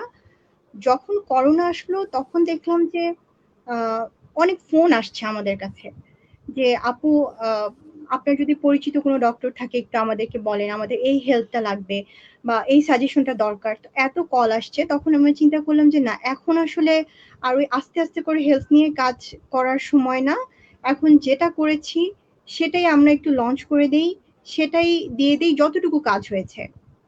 সেখান থেকেই আমরা আমাদের ওয়েবসাইট আছে ভার্চুয়াল ডক্টরের, সেখানে আমাদের আশেপাশে যারা ডক্টররা আছেন ওই ডক্টরদেরকে জয়েন করানো, ইনভাইট করা, এবং পাশাপাশি আমাদের আশেপাশে যে কমিউনিটিটা, এটার কাছে এটা পৌঁছে দেওয়া। তো প্রত্যেক দিনই দেখা যায় যে অনেক পেশেন্ট, যেমন ইরিনা আপু অলরেডি বললেন যে উনাকে প্রত্যেক দিনই দেখা যায় যে অনেক কল রিসিভ করতে হচ্ছে, কিন্তু আমরা প্রথম থেকেই শুনে আসছি যে ডক্টর পাচ্ছি না। সবার একটা কমপ্লেইন, কেউ ডক্টর পাচ্ছে না, মানে হসপিটালে গেলে পাচ্ছে না, বা গেলেও হয়তো আছে কিন্তু দেখা করতে পারছে না, আবার জীবনের ঝুঁকি নিয়ে যাচ্ছে, আতঙ্কের মধ্য দিয়ে যাচ্ছে, সেখান থেকে আমাদের এই ভার্চুয়াল ডক্টরটা যেন বাসায় বসে যতটুকু ট্রিটমেন্ট দেওয়া যায়, সেটা ওভার ফোনে হতে পারে, আমরা ওভার ফোনও সেই ট্রিটমেন্টটা দিচ্ছি, এবং আপনার ভিডিও কলিং এর মাধ্যমেও সেই ট্রিটমেন্টটা দিচ্ছি। এখন অনেকের মানে ভিডিও কল করা মানে তো একটা মিনিমাম আপনার 3G হ্যান্ডসেট থাকতে হবে, ইন্টারনেট কানেকশন থাকতে হবে। বাট একটা একটু যদি আমরা নিচের দিকে যাই, আন্ডার প্রিভিলেজড কমিউনিটিতে যাই, সেখানে কিন্তু এই সুযোগটা নাই। তো আমরা এটা চেষ্টা করছি আমাদের যে ভলেন্টিয়ার আছে তাদের মাধ্যমে, যে ওই কমিউনিটিটার কার কি প্রবলেম হচ্ছে ওদের কাছে অন্তত আমাদের যে ফোন নাম্বারটা আছে সেটা যেন পৌঁছে দেওয়া হয়। ওই ডাটাটা আমরা কালেক্ট করে আমরা আমাদের এখানে যে ডাক্তারদের যেই সময়টা আছে, কারণ আমাদের এখানে যারা আছেন কাজ করছেন ওনারা কোনো না কোনো হসপিটালের সাথে জড়িত, তার মানে ওনাদের নিজেদের একটা অ্যাভেলেবেল টাইম আমরা নিয়েছি, সেই টাইমে যিনি ফ্রি আছেন ওই ডাক্তারদের মধ্য থেকে আমরা ওই পেশেন্টকে কল করার জন্য বলি, এবং ওভার ফোনে ওনারা এটা কল করে সাজেশনটা দিয়ে থাকেন। যদি মনে হয় যে না পেশেন্টটাকে দেখতে হবে, মানে আন্ডার প্রিভিলেজ হলে সব ট্রিটমেন্ট কিন্তু ওভার ফোনে হয় না, দেখতে হয়। যেখানে টেলিমেডিসিন মানে আমাদের দেশের আমরা যে টেলিমেডিসিনটা দেই, এখানে তো আসলে পেশেন্টটাকে ধরে দেখা যাচ্ছে না যে তার কি কন্ডিশন, বা আমরা দেখতে পাচ্ছি না, কিন্তু অন্তত মানে একদম না দেখার থেকে একটু যখন দেখছি তার মানে একটু বোঝা যাচ্ছে। তো যদি কোনো পেশেন্টকে দেখি যে এরকম কোনো ডাক্তার বলছে যে না ওনাকে আসলে আমাদের একটু দেখতে হবে, তখন আমরা ব্যবস্থা করছি, আমাদের ভলেন্টিয়াররা হয়তো তাদের ফোন নিয়ে যাচ্ছে বা ল্যাপটপ নিয়ে যাচ্ছে, ওই জায়গাটাতে গিয়ে ওভার আপনার ইন্টারনেটের মাধ্যমে মানে ভিডিও কনফারেন্সিং করে তখন ডাক্তারটাকে দেখে যতটুকু প্রোভাইড করা যায় প্রোভাইড করছে। এছাড়া আমরা কিছু অ্যাওয়ারনেস হেলথ টিপস গুলো সেখানে রাখছি, এবং আমরা আমাদের যারা ডক্টর কমিউনিটি আছে প্লাস অনেকেই এখন ইন্টার্নি কমপ্লিট করে বসে আছেন, ইন্টার্নি কমপ্লিট, কিন্তু দেখা যাচ্ছে যে এই সিচুয়েশনে তো তাদের সামনে কি করতে হবে, বা বিএমডিসির একটা সার্টিফিকেট তারা এখনো কালেক্ট করতে পারেনি, সো তারা কোথাও জয়েন করতে পারছে না। আমরা সেই ইন্টার্ন যারা করছে তাদেরকেও আমরা বলছি যে আপনারাও চাইলে আমাদের প্ল্যাটফর্মে যুক্ত হয়ে আপনারাও ট্রিটমেন্টটা ওভার ফোন বা ওভার ভিডিও কনফারেন্সিং এর মাধ্যমে দিতে পারেন। এর কারণ হচ্ছে তাদের প্র্যাকটিসটা থাকবে, তারা ইন্টার্নশিপ করেছে কিন্তু তারা হয়তো দেখা যাচ্ছে ঘরে বসে আছে, একটা মনোটোনাস লাইফ কাটাচ্ছে বা একটা ডিপ্রেশনের মধ্যে চলে যাচ্ছে, সেটা যেন না হয় সেই জন্য আমরা কিন্তু এই কমিউনিটিটাকেও এখানে ইনভলভ করছি। আরেকটা কথা বলতে চাই যে অনেকের কাছে আমরা শুনেছি সাধারণ মানুষ অনেক সময় দেখা যায় কি যে ডাক্তারদের ব্যাপারে তাদের একটা নেগেটিভ ধারণা থাকে, অথবা এর আগে আমরা যেটা করেছিলাম যে ডিরেক্ট ফোন নাম্বারটা যদি আমরা ডাক্তারদের দিয়ে দিচ্ছি, সেই ক্ষেত্রে হচ্ছে যে সাধারণ মানুষ একদম ফ্রি অফ কস্টের কারণে, যেহেতু আমরা এটা ফ্রি অফ কস্টে দিচ্ছি, তো ফ্রি অফ কস্টের কারণে ফোন করে এমনি এমনি গল্প করছে। তো এটা একটা খুব কিন্তু ডাক্তারদের জন্য প্রবলেম হচ্ছে। অনেকে তখন আমাদেরকে বলছে যে আসলে ফোন করে দেখা যাচ্ছে আমরা তো পেশেন্টের সাথে আর ওইভাবে বিহেভ করতে, বা অনেক সময় দেখা যায় যে এতক্ষণ গল্প করছে বলছি ফোন রাখার কথা, এগুলো ওনারা বুঝতে পারছে না। এরপর আমরা চিন্তা করলাম যে না, ডিরেক্ট ডাক্তারদেরকে আমরা ফোনটা না দিয়ে আমরা মাঝখানে কিছু আমাদের ভলেন্টিয়ার রেখেছি যারা ফোনটা রিসিভ করে অ্যাকচুয়ালি তারা একটু কনফার্ম হয়ে নিচ্ছে যে পেশেন্ট আসলেই পেশেন্ট কিনা নাকি গল্প করার জন্য, তারপরে আমরা ওই রিলেটেড ডাক্তারের কাছে দিচ্ছি। কারণ একজন ডাক্তারের এখন কিন্তু অনেক বেশি ডিমান্ড, উনি অনেক জায়গায় সার্ভিসটা দিচ্ছেন, তো ওনার কিন্তু এখন সময় নষ্ট করার মতো আসলে সময় নেই। এটা যদি আমরা সাধারণ মানুষটা একটু যার যার জায়গা থেকে বুঝতে পারি, আমার মনে হয় এটা এই ব্যাপারটা নিয়ে। এবং আমি জি একটু ইমরান ভাই আমি একটু অ্যাড করতে চাচ্ছি যে হাবিবুল্লাহ ভাই যখন কথা বলছিলেন তখনই আমাদের ভলেন্টিয়ার অলরেডি আমাকে মেসেজ পাঠিয়েছে যে আজকে আল্লাহর রহমতে খুব সাকসেসফুলি টাঙ্গাইল জেলায় আন্ডার প্রিভিলেজ কমিউনিটিদের মধ্যে একটা বড় সংখ্যক মেয়েদেরকে আমরা অলরেডি স্যানিটারি ন্যাপকিন প্রোভাইড করেছি। তো এটা আজকে আমাদের একটু আগে আমরা নিউজটা পেলাম, এবং কালকে ইনশাআল্লাহ ময়মনসিংহের কিছু এলাকায় ডাটা কালেক্ট করা হয়েছে অলরেডি, ওইখানে কালকে প্রোভাইড করা হবে। আর আরেকটু বলি, শুধু করোনাকালীন না, আমাদের আসলে করোনা হচ্ছে আমাদের একটা ওসিলা। এই সময় যেমন ভাইয়ারা বলছিলেন যে কেউ এডুকেশন নিয়ে কাজ করছে, এক একজন একটা সেক্টর নিয়ে কাজ করছে, কিন্তু দেখেন একভাবে যদি আমরা চিন্তা করি যে করোনার ওসিলায় কিন্তু আমরা অনেক নতুন নতুন কি করতে পারি, বা নতুন ইনিশিয়েটিভ বা নতুন আইডিয়া গুলো কিন্তু আমাদের মাথায় আসছে। সো এটার ওসিলায় কিন্তু আমরা অনেক কিছু করতে পারছি। তো এটা এমন না যে করোনাটা চলে গেল মানে এই জিনিসটা আমরা বন্ধ করে দিব, সেটা না। আমি মনে করি যে না, করোনা চলে যাক কিন্তু আমরা এই জিনিসটা আমাদের সিস্টেমটা আমরা চালু রাখবো। আর আমাদের দেশে আসলে এত আহ, জনসংখ্যাটা মানে পপুলেশনটা এত বেশি, যার কারণে দেখা যাচ্ছে যে অনেকে হয়তো ভাবছে যে অনেক অর্গানাইজেশন তো এটা করছে বা অনেক কোম্পানি তো সেটা করছে, তো সবাই তো করছে, কিন্তু যতই করুক এত ওভার পপুলেশনের কারণে আমাদের তারপরে কিন্তু একটা ঘাটতি থেকে যায়। তাই ওই যে ছোট ছোট করে সবাই যদি যে যার জায়গা থেকে করতে পারি, আমার মনে হয় এই ঘাটতিটা পূরণ হবে।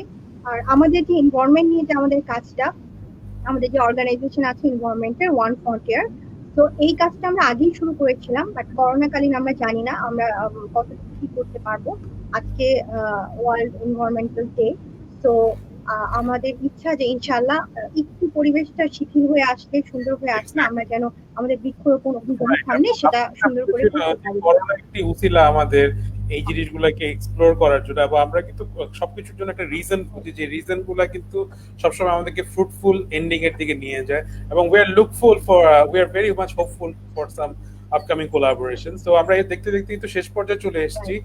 আমাদের করিম ভাইয়ের কাছে যাব হচ্ছে হলো কিছু আশার বাণী শোনার জন্য, যে লাইক করোনা পরবর্তী বাংলাদেশ বা করোনা পরবর্তী বিশ্ব আপনি কিভাবে দেখছেন, এবং আমাদের দেশের তরুণরা কিভাবে এটার জন্য তৈরি হতে পারে। আপনি যদি সামগ্রিকভাবে আপনার একটি মেন্টরিং বা আপনি যদি একটু সাজেশন দেন সবাইকে, তাহলে খুব উপকার হয় আমাদের জন্য। ধন্যবাদ। না, থ্যাংক ইউ ইমরান। এখানে আসলে এই পোস্ট কোভিড ওয়ার্ল্ড যে কি রকম হবে সেটা এখনই হয়তো পুরোপুরি বলা যাবে না, তবে তার কিছুটা নমুনা হয়তো আমরা এখন দেখতে পাচ্ছি যে অফকোর্স আমাদেরকে এই digital lifestyle, it will become part of our lifestyle, এটা আমাদেরকে মেনে নিতে হবে। তবে সেইখানে ডক্টর সুমাইয়া যেটা বললো যে এখানে যারা অনেক আন্ডার প্রিভিলেজ ক্লাসের অনেকে আছে যাদের কাছে হয়তো সেরকম ডিজিটাল ডিভাইসেস বা ইন্টারনেটের অ্যাক্সেস সেভাবে নাই, তো সেই জিনিসটা আমাদেরকে অ্যাড্রেস করতে হবে যে এই পোস্ট কোভিড ওয়ার্ল্ডে যেন আমাদের এই ডিজিটাল ডিভাইডটা আরো বেড়ে না যায়। এবং সেই জায়গাটাতে আমার মনে হয় যে people like doctor Saiful Khandakar and other IT entrepreneurs, তাদেরকেও একটা অগ্রণী ভূমিকা রাখতে হবে যে আমাদের এই ডিজিটাল ডিভাইডটা যাতে কমে আসে। এটা একটা বিষয়। কিন্তু যেটা ডক্টর তহিদা যেটা বললো যে আমাদের এই যে এই আপৎকালীন সময়ে এই কোভিড এর সিচুয়েশনে আমরা যে হাইজিন গুলো মেনটেন করছি, এইটা বোধহয় আমাদেরকে লং টার্মে আমাদেরকে সবসময় হয়তো মেনটেন করতে হবে। কারণ আমরা এখন পর্যন্ত যেটা দেখা যাচ্ছে ফ্রম ভেরিয়াস স্টাডিজ, যে বা ভেরিয়াস স্টাডিজ কেন, we can actually even look at N actual historical context. আমি জানি না how many of you have looked up the Spanish flu that affected the world from 1918 to 1921. তো ওই সময় যে জিনিসটা হয়েছিল Spanish ফ্লুতে, if you look at the symptoms of corona and the spread of corona is very similar, এবং ওই সময় কিন্তু একই রকমের মেজার্স মানুষ নিয়েছিল। if you look at the pictures in Europe, in USA, ওই সময় মানুষ এই মাস্ক পরে ঘুরে বেড়াতো, সোশ্যাল ডিস্টেন্সিং এর উপরে বারে বারে বলা হতো, একেবারে একই জিনিস, it's the same playbook being played out now for corona virus.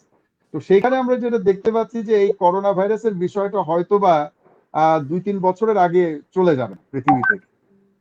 সেখানে of course our doctor friends here will be able to shed more light on this, but মোটামুটি যেটা হচ্ছে যে until and unless we get what is known as herd immunity, অর্থাৎ কিনা more than 50% of the people either they develop internal immunity or have vaccination, তাছাড়া এটা হয়তো আমাদের মধ্যে থেকে চলে যাবে না। আর আরেকটা যেটা হচ্ছে যে until we get a proven treatment protocol for coronavirus, যেটা এই মুহূর্তে নাই। তো এই দুটো যদি চলে না আসা পর্যন্ত হয়তোবা আমাদেরকে এই জিনিসটা নিয়েই আমাদেরকে থাকতে হবে, বাস করতে হবে।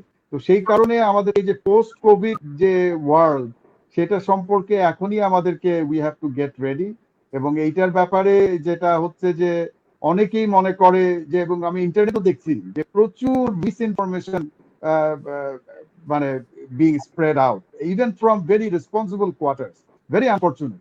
অনেকে বলছে যে না, এই তো কোভিড এর তো মরবিডিটি রেট হচ্ছে ইনফ্লুয়েঞ্জার থেকেও কম, এটা নিয়ে এত ভয় পাওয়ার কি আছে, এটা তো জুজুর ভয় দেখানো হচ্ছে।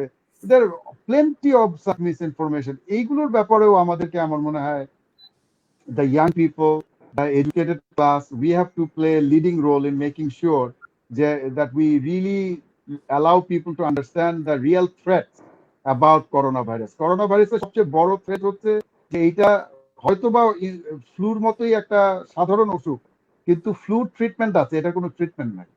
So until and unless we can find a treatment, this is a lethal disease and it's very contagious. এই জিনিসটা আমাদেরকে সবসময় খেয়াল রাখতে হবে। তো এই যে পোস্ট কোভিড ওয়ার্ল্ডের বিষয়ে আরেকটা বিষয় আছে, আরেকটা ডিমেনশন যেটা আছে, যে এই যে আমরা এখন এই কোভিড সিচুয়েশনে বিভিন্ন জায়গায় লকডাউন করে রাখতেছি বা আস্তে আস্তে লকডাউন রিল্যাক্স করার চিন্তা ভাবনা করতেছি, এই যে করার পিছনে there is no strategic plan, there is no strategic thinking. এইখানে অনেক দেশে খুব মেথডিক্যালি সুন্দরভাবে they have created lockdown exit strategies. এইটা নিয়ে আলোচনা মাত্র শুরু হয়েছে বাংলাদেশে। এখানে ওই যে একটা গ্রুপ আছে রিসার্জেন্ট বাংলাদেশ, তারা এই বিষয়ে গতকালই একটা অনলাইনে সেমিনার করলো। বাট এইটা আমাদেরকে আরো আমাদের আলোচনায় আনতে হবে, এটা আমাদের ডায়ালগের মধ্যে আসতে হবে। So there must be very conscious plans. How do we get out of this lockdown? শুধু একদিন one fine morning আমাদেরকে বললে হবে না যে lockdown is over, so it's back to business as usual. সেটা যদি করি then we'll bring disaster for every one of us. So এই দুটো জিনিসই আমি I will just mention for now. Thank you করিম ভাই for your amazing advice and the plan for future.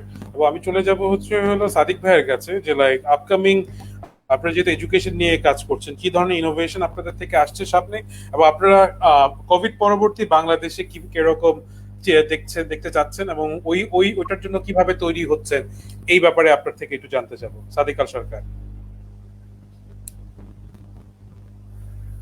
Mic.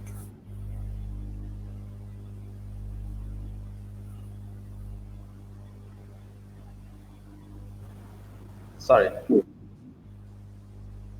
Last 2 মাস যাবতই নিচ্ছি আমরা। ইতিমধ্যে কিন্তু আমরা স্কুলগুলোতে ম্যানেজিং কমিটির সাথে অডিও কনফারেন্স, ভিডিও কনফারেন্সের সলিউশন গুলো আমরা অলরেডি দিচ্ছি। টিচারদের সাথে গার্ডিয়ানদের একটা কানেক্টিভিটি আমরা অলরেডি করে দিচ্ছি, কিভাবে তাদের সাথে অডিও কনফারেন্স, আমরা এই কনফারেন্সিং এর বিষয়টা আমরা অলরেডি সার্ভিস দিচ্ছি, যেটা ইতিমধ্যে সবাই আলোচনা করেছে যে সেবাটা সবাই মানে ইউজফুল না বা সবাই ইজিলি ইউজ করতে পারে না ডিজিটাল সেবাটা। তো এই সেবাটাকে কিভাবে ইজি করা যায় এবং সবাই কিভাবে এই ডিজিটাল সেবার আন্ডারে আসতে পারে বা ডিজিটাল সেবাটা ইজিলি নিতে পারে, সেই বিষয়ে কিন্তু আমরা অলরেডি গত 2-3 বছর যাবতই কাজ করছি। তো ইতিমধ্যে লাস্ট 2 মাস আমরা যেটা করেছি, আমরা অডিও কনফারেন্সিং এর ব্যবস্থা করেছি ম্যানেজিং কমিটির সাথে টিচারদের, এবং টিচাররা যার যার বাসায় থেকে কনফারেন্সের ব্যবস্থাটা আমরা করে দিয়েছি। তারপর গার্ডিয়ানদের সাথে বিভিন্ন আলাপ আলোচনা এবং বিভিন্ন শিক্ষার্থীদের অ্যাডভাইস, নোটস দেয়া, এগুলো আমরা আমাদের ওয়েবসাইটের মাধ্যমে শিক্ষার্থীদের আমরা এগুলা দিয়েছি।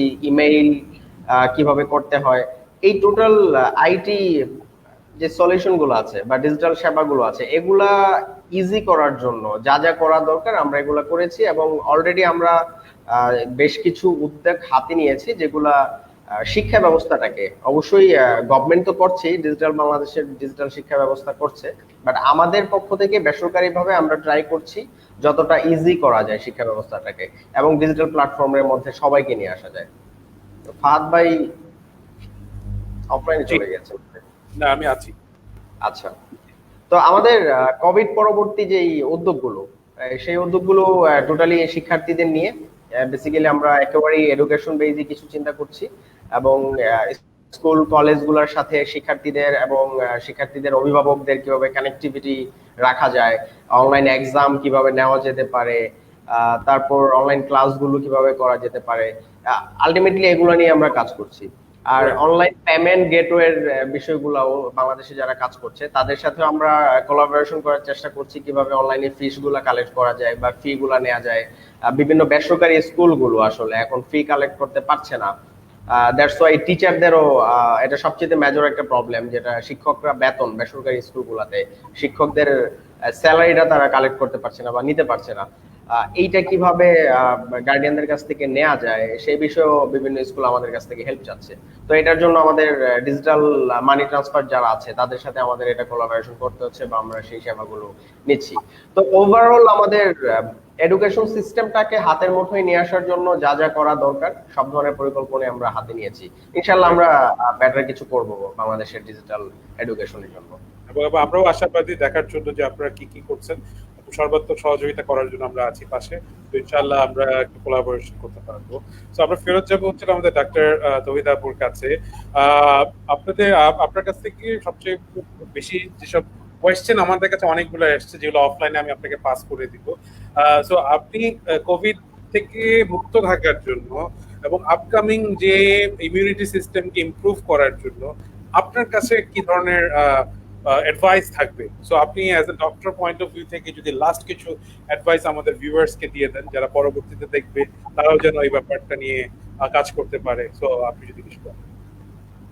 হাবিবুল্লাহ ভাইয়ের স্প্যানিশ ফ্লু সম্পর্কে বলার সময় আমার মনে পড়ে গেল যে সেন্ট্রাল আফ্রিকা এবং ওয়েস্ট আফ্রিকা আমি যখন কাজ করেছি 2008 এবং 2004-এ, তখন মারবার্গ এবং ইবোলার একটা আউটব্রেক হয়েছিল ওখানকার লোকাল প্রভিন্সে। তারা কিন্তু সেটা কন্টেন করতে পেরেছে কিভাবে? তারা যোগাযোগটাকে বিচ্ছিন্ন করে দিয়েছে, ইন্টারন্যাশনাল ফ্লাইট এবং লোকাল ফ্লাইট এবং যাতায়াত ব্যবস্থা থেকে বিচ্ছিন্ন, যোগাযোগ ব্যবস্থা থেকে মানে কমিউনিকেশন বিচ্ছিন্ন করে দেওয়ার ফলে কিন্তু তারা এটাকে কন্টেন করতে পেরেছে। আর এখন যেটি আমরা দেখছি, জাপান তারা কিন্তু অনেকখানি কন্ট্রোলে রাখতে পেরেছে কোভিড-19-কে। কিভাবে? 3টি ভাবে। তারা ট্রিপল সিটাকে ফোকাস করছে। ফার্স্ট সি হচ্ছে avoid crowded place, second C হচ্ছে অ্যাভয়েড ক্লোজ প্লেস, যেমন লিফট এ ধরনের কোনো ক্লোজড স্পেস তারা অ্যাভয়েড করছে, এবং থার্ড সি হচ্ছে তারা হচ্ছে ক্লোজ কন্ট্যাক্টে থাকছে না, মানে সোশ্যাল ডিস্টেন্সিং আমরা যেটা বারবার বলছি মেনে চলছে। তো আশা করছি যে আমরা যদি এই ব্যাপারটাকে ফোকাস করি, আমরা যদি একটু মেনে চলি, তাহলে হয়তোবা ট্রিপল সি, তাহলে হয়তোবা অনেকখানি কন্ট্রোল করতে পারবো। আর বাকিটা তো সৃষ্টিকর্তার ইচ্ছে। এই কোভিড-19 থেকে আমরা কবে মুক্তি পাবো জানি না, তবে আমরা আমাদের চেষ্টা চালিয়ে যেতে পারি। রাইট। থ্যাংক ইউ আপু আপনার অ্যাডভাইসের জন্য। আমি একবার শেষ মুহূর্তে চলে যাব ডক্টর সাইফুল খন্দকারের কাছে, যে আপনি পোস্ট কোভিড ওয়ার্ল্ডকে কিভাবে দেখছেন এবং ওটার জন্য আপনি কিভাবে তৈরি হচ্ছেন, যদি আপনার ফিউচার প্ল্যান যদি একটু শেয়ার করেন। পোস্ট কোভিড ওয়ার্ল্ড এই তো মোর ডিজিটাল, আর বাংলাদেশের জন্য যেটা মনে হয় যে এটা একটা স্কোপ টু লেভেল প্ল্যানিং ওয়ার্ল্ডে এসে গেছে। সব মানে সবাইকে আবার অনেক কিছু নতুন করে তৈরি করতে হচ্ছে, নিউ ইনফ্রাস্ট্রাকচার। আমি একটা নিউ ইনফ্রাস্ট্রাকচার তৈরি করতেছে মোর ডিজিটালে। বাংলাদেশের এটা একটা অপরচুনিটি, বিশেষ করে যে করিম ভাই যেটা বললেন যে ইয়াং জেনারেশন তাদেরকে এনাবল করা এবং তাদেরকে টুলস গুলো দেওয়া, ডিজিটাল টুল, যাতে মানে ধরেন স্কুলের ছেলে মেয়েদেরকে ডিজিটাল ডিভাইস দিয়ে দেবে, সেখান থেকে তারা লেখাপড়া শিখবে। আগের মতো পেপার বেস পেন্সিল, মানে থেকে স্মার্ট স্মার্ট একটা জেনারেশন তৈরি করা, এটা কিন্তু পসিবল। এখন থেকে স্টেপ নিলে যে ডিজিটাল এডুকেশন সবার কাছে পৌঁছায় দেওয়া। যে আগে যেরকম আমরা দেখছি অনেক স্টুডেন্ট অনেক রিমোট এলাকাতে আছে, তারা ভালো শিক্ষা দিতে পারছে না, উইদিন 10 miles 5 miles অথবা 100 miles there is no better education system। এখন সেই রিমোট এলাকায় বসে থেকেও কিন্তু they can take the best education not only from বাংলাদেশের Dhaka ক্যাপিটালে, but they can get the best education from the world। হ্যাঁ, কারণ এভরিথিং ইজ ওপেন সোর্স, এখানে সমস্ত ইনফরমেশন ইজ অনলাইন। তো এই জিনিসগুলো যদি আমরা এখন গ্রামের ছেলে মেয়ে যারা মানে রিমোট, ওদেরকে যদি আমরা এখন থেকে অ্যাডাপশনটা দিয়ে দিই যে লেটস এডুকেট উইথ টেকনোলজি, এখন এইটা কিন্তু স্কোপ এসে গেছে। আগে কিন্তু ওটা চিন্তা করতে পারতাম না যে মিটিং আমরা এভাবে ফিজিক্যাল মানে ডিজিটাল মিটিং করবো, কেউ মনে হয় না দেখবে বা কেউ ইন্টারেস্ট হবে অথবা তার নো নিড। এখন কিন্তু এই নিডটা আমাদের কাছে নিয়ে এসেছে আরো বেশি। এখন এই জুমের মতো company become like a huge success. আরো কিন্তু এরকম সাকসেস যে এরকম অনেক টুলস তৈরি করা সম্ভব, যেটা আমাদের সিটিজেনদের জন্য, আমাদের যারা আন্ডার প্রিভিলাইজড তাদের জন্য এবং টোটাল জেনারেশনকে আমাদের বাংলাদেশের মানে এটাকে অনেক স্মার্ট জেনারেশন হিসাবে তৈরি করা সম্ভব।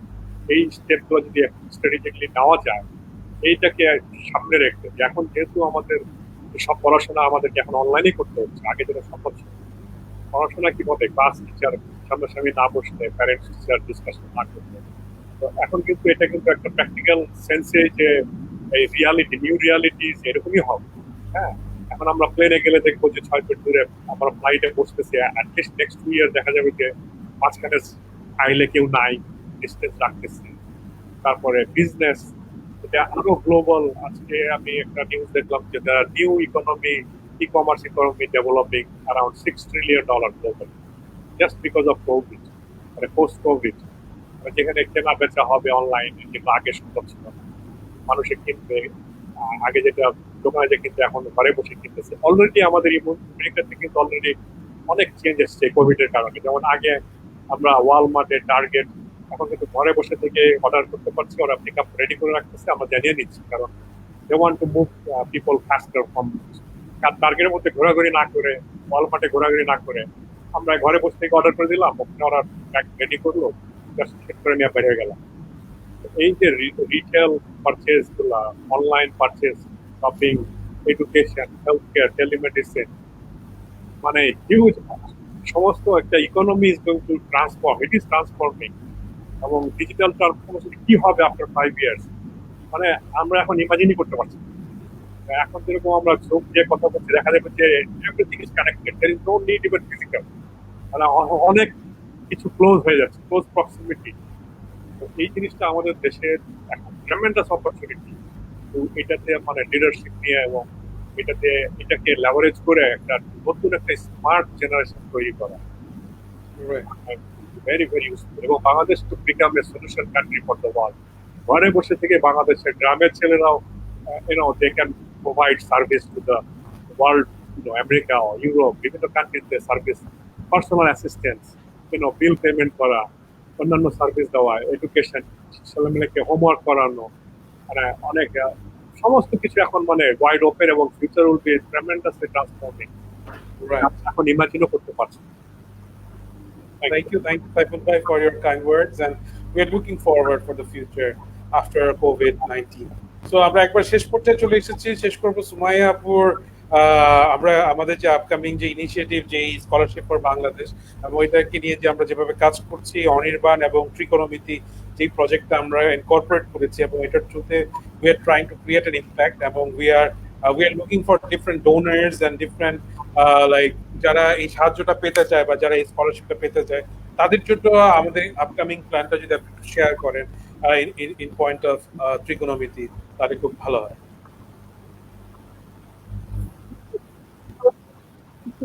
ধন্যবাদ ইমরান ভাই।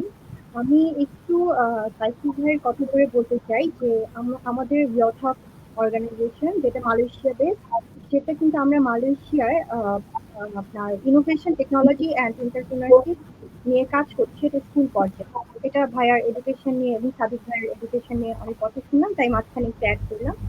আর আপনার ইন্সপায়ারিং বাংলাদেশ, ত্রিকোণমিতি এবং স্কলারশিপ ফর বাংলাদেশ, এটার জন্য আমি বলবো যে আপনারা আমাদের যে ওয়েবসাইট আছে, ওয়েবসাইটে গিয়ে সেখানে আমাদের ডোনেশনের একটা জায়গা আছে, সেখানে গিয়ে আপনারা ডোনেট করতে পারেন। পাশাপাশি আমাদের এখানে অলরেডি আপনারা একটা লিঙ্ক পাবেন, যেটা স্কলারশিপ ফর বাংলাদেশ, সেখানে আপনারা চাইলে সেই লিঙ্কে গিয়ে আপনারা ফর্মটা ফিল আপ করতে পারেন, স্টুডেন্টদের জন্য আমি বলছি। আর পাশাপাশি আমি বলবো যে যেহেতু আমরা সবাই কোনো না কোনো হাবিবুল্লাহ বাসার ভাই, সাদিক ভাই, ইবিন আপু, সহিতা রহমান, ইবিন আপু এবং সাইফুল ভাই, আমরা সবাই কোনো না কোনো ভাবে হয় হেলথ, না হয় এডুকেশন, এনভায়রনমেন্ট বলেন, টেকনোলজি বলেন, মানে সবকিছুতে আমি টেকনোলজি বেসড হয়ে গিয়েছে। আমরা সবাই মিলে কোলাবোরেশন করে ইনশাল্লাহ যদি কাজটা করি, আমার মনে হয় এটা খুব সাকসেসফুলি আমরা সুন্দর মতো একটা সুন্দর বাংলাদেশ পেতে পারবো ইনশাল্লাহ। আর আমি অন্য একটু কথা বলতে চাই, ইমরান ভাই যদি আমাকে একটু সুযোগ দেওয়া হয়। আমি কিছু মানুষকে একটু ধন্যবাদ জানাতে চাই এই প্রোগ্রামের মাধ্যমে। অবশ্যই ইমরান ভাইকে ধন্যবাদ জানাই, আপনি সুন্দর একটি উদ্যোগ নিয়েছেন, সেই জন্য অসংখ্য ধন্যবাদ। আমি পাশাপাশি ধন্যবাদ জানাতে চাই আমার এই ত্রিকোণমিতি প্রজেক্টে আপনার সাথে যারা আছেন, পার্টনার হিসেবে আছেন আমাদের জ্যাজ ফাউন্ডেশন আছেন, ডোনেট ফর বাংলাদেশ আরিফ নিজামী ভাইয়ের, সেখানে আমাদের ত্রিকোণমিতি থেকে ডোনেট করতে চাইলে সেখানেও সুযোগ আছে। পাশাপাশি আমি কিছু মানুষের একটু নাম মেনশন করতে চাই। ঈশিতা নামে একজন আমার খুবই কোর একজন ভলেন্টিয়ার আছে, যে আসলে আমার এই পুরো প্রোগ্রামটা কোথায় কতজন মেয়েকে ডিস্ট্রিবিউট করা উচিত এই জিনিসটা সে মেনটেন করছে। এবং এখানে জাকিয়া আছে, রাবিয়া আছে, ওনারা সবাই শারমিন আপু নামে একজন আপু আছেন। পাশাপাশি আমি রেজওয়ানা খান আপু, ইমরাজিনা আপু, ইরিন আপু এবং রুমকি আপু, ওনাদেরকে আমি ধন্যবাদ জানাতে চাই, কারণ ওনারা পাশে থেকে সাহায্য করেছেন, ইন্সপায়ার করেছেন আমাকে। আমি ওনাদের সাথে শেয়ার করেছি, ওনারা বিভিন্ন সময় আমাকে হেল্প করেছেন।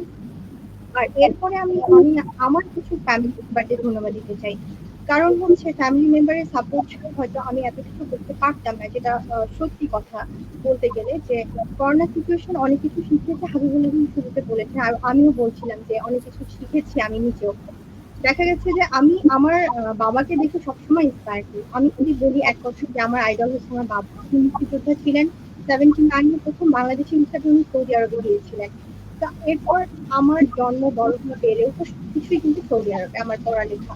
এরপর আমি দেশে এসেছি, কিন্তু ওখানে থাকা অবস্থায় আমি আমার বাবাকে সবসময় দেখেছি উনি উনার মানে বাংলাদেশের প্রতি এত ভালোবাসা, এত টান। উনি বাংলাদেশের টিভি চ্যানেলে দেশাত্মবোধক কোনো গান শুনলেই উনি বলতো কিছু বক্স নিয়ে আসো, মানে ওনার চোখ দিয়ে সবসময় পানি পড়ছে, এতটা ভালোবাসা দেখেছি।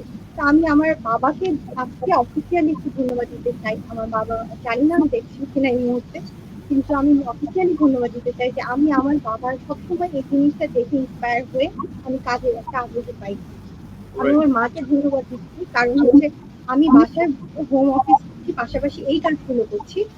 অনেকে হয়তো তার বাবাকে, মাকে, শ্বশুর বাড়িতে শ্বশুর শাশুড়িকে হেল্প করতে পারছে, আমি আমার মাকে কোনো হেল্পই করতে পারছি না আসলে, কারণ আমি এই কাজগুলো নিয়ে এত ব্যস্ত। আমার মা আমাকে কখনো ডাকি না হেল্প করার জন্য, আমার কাজ দেখে উনি উল্টা এসে দেখা যায় আমাকে এসে খাবার দিয়ে যাচ্ছে। আমি আমার মাকে আজকে ধন্যবাদ দিতে চাই, কারণ ওনার জন্য আমি কিন্তু খুব ঠান্ডা মাথায় করোনাকালীন সময়ে মানুষের পাশে কিভাবে দাঁড়ানো যায় করতে পারছি।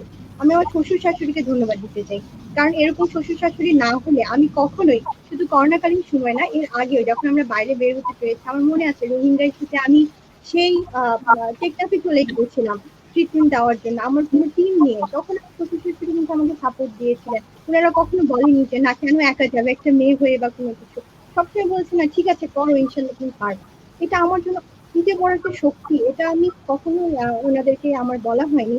আর আমার হাজবেন্ডকে তো আমি সবসময় ধন্যবাদ জানাই, কারণ সর্বোপরি সে যদি আমাকে সাপোর্ট না দিত হয়তো আমি ফ্যামিলির কাছ থেকে এতটা পেতাম না। তাই অফিসিয়ালি আমি এই মানুষগুলোকে আরেকজনকে আমি ধন্যবাদ জানাতে চাই যে আমাদের যে অফিস, আমি হোম অফিস করছি বাসা থেকে, কিন্তু আমার যে কো ফাউন্ডার সে আমাদের অফিসে আমাদের টিম নিয়ে একদম সেই রোজার আগে থেকে 25শে মার্চ থেকে শুরু করে সে বাসায় যায় নাই, পুরো অফিসটা মানে বাসায় না গিয়ে একদম অফিসের মধ্যে স্টাফ নিয়ে সে অফিস করছে। জার্জি সিস্টেম তার নাম, আমি তাকে এর মাধ্যমে ধন্যবাদ জানাতে চাই। তো ধন্যবাদ। ভাই আমার খুবই ভালো লাগে আমি যখন কোনো ইন্সপায়ারিং মানুষের সান্নিধ্যে আসি, কথা শুনি।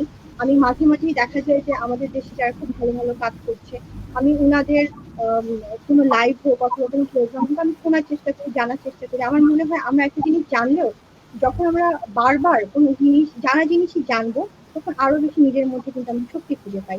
ডাক্তারদের উদ্দেশ্যে বলতে চাই, আপনারা যদি এখানে অনেক ভিউয়ার্সরা আছেন, আপনাদের পরিবার বর্গের মধ্যে অনেকে ডাক্তার থাকতে চান, আপনারা চাইলে আমাদের ভার্চুয়াল ডক্টর প্ল্যাটফর্মে যুক্ত হতে পারেন, মানুষকে সেবা দিতে পারেন। এবং আমি চাইবো এখানে আপনারা যারা অতিথিরা আছেন আপনারা সবাই আমাকে এই কাজে হেল্প করবেন, সাপোর্ট দিবেন, এবং কোনো পরামর্শ থাকলে অবশ্যই করবেন, কোলাবোরেশন করে আমরা ইনশাল্লাহ কাজ করবো সবাই।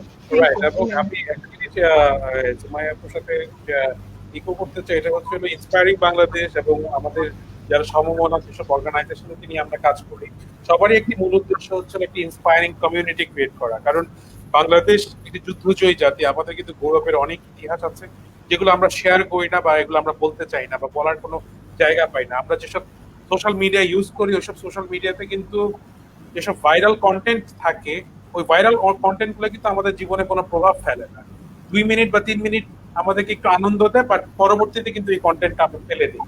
তো আমরা যেসব কন্টেন্ট ক্রিয়েট করছি ইন্সপায়ারিং বাংলাদেশ থেকে, স্কলারশিপ ফর বাংলাদেশ, ওইসব নিডি স্টুডেন্টের জন্য যাদের এখন টিউশনই নাই, যাদের এখন সার্ভাইভ করতে সমস্যা হচ্ছে, তাদের পাশে এসে আমরা দাঁড়াতে চাই আপনাদের সহযোগিতায়, যাদের সহযোগিতায় আমাদের যে ফিউচার বাংলাদেশ যারা গড়বে, ওইসব তরুণরা যেন তারা ডিমোটিভেটেড না হয়, তারা যেন সবসময় ইন্সপায়ার্ড থাকে, তাদের জন্য স্কলারশিপ ফর বাংলাদেশ।